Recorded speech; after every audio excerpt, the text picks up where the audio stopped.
Interesting with the intangible capital, that's deductible, those expenses.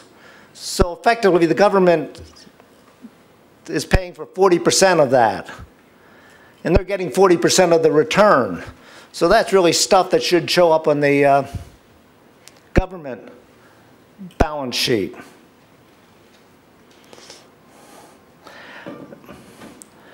Now this intangible capital, building an organization, building a client base, training employees, advertising expenditures, developing brands, research and development. We know these investments are big. They're as big as the investments in tangible capital, but they're not measured in GDP. Another way to increase private savings opportunity is privatization. Arizona has done a little bit of that recently. Italy and US should privatize as much of their public businesses as is practical. The state of Indiana sold its toll roads, I think, to a Hong Kong group. Given public ownership is greater in Italy, I think, there are greater potential gains from privatization in Italy, and more savings opportunities, more assets to be managed by the financial management sector. And a big additional advantage or benefit is that private businesses, subject to competition, are more productive than public businesses, which are not subject to competition. The state universities in the United States are pretty, at the research graduate level, are pretty efficient, but they face competition from private universities and from public universities in other states. If one state university does a bad job, the good faculty move to another state and university. I did that.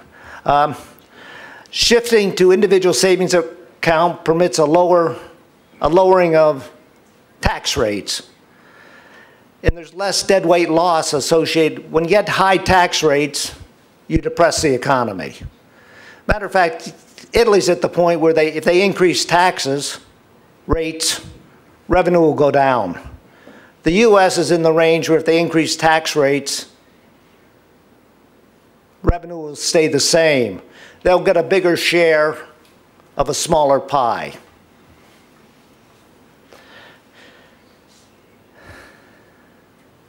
Well, the increased market time, the informal economy is not as efficient as the formal economy, where you have the benefit of the state to enforce contracts and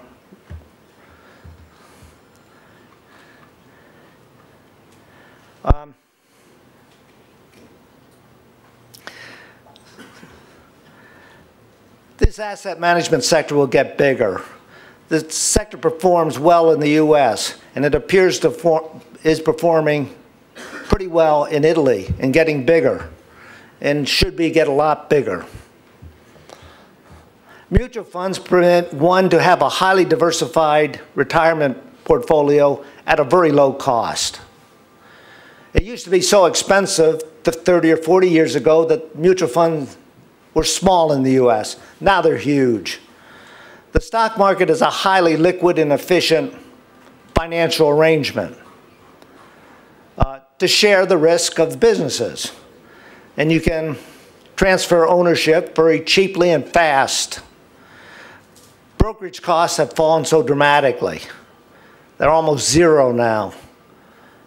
There are a small number of people that makes many trades, along with the asset management company, are responsible for this efficiency. I just can get in and out almost instantaneously at zero cost. People who work longer should not pay Social Security and Medicare taxes after reaching full retirement age. This was one good reform of the Clinton administration in 1998 in the United States.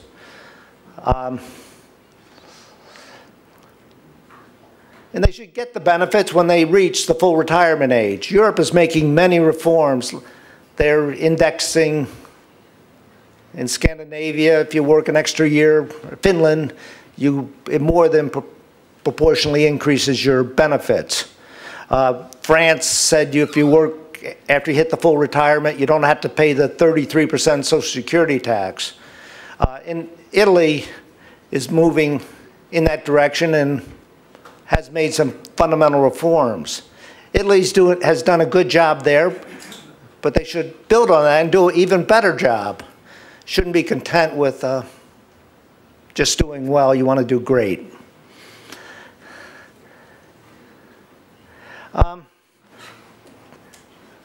This would reduce the number of retirees and increase the number of people working in the market sector. Let me summarize. We should move more towards mandatory savings, not tax and transfer. That's the efficient way to finance retirement. Countries like Singapore and Australia have. If adopted in the US, the hourly wage earners would have higher retirement consumption and lower poverty rates. This does not hurt. This is the median wage earner. The Social Security retirement system is not a good deal for them. They have to put 10.6% of they get taxed 10.6% of their wages.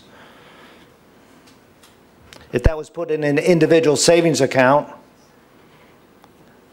that they have to annuitize, buy insurance so that they can't outlive their savings when retired, they will have higher retirement consumption.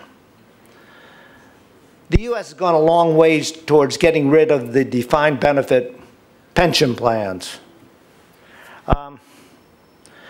The federal government got rid of them or shifted in about 1983.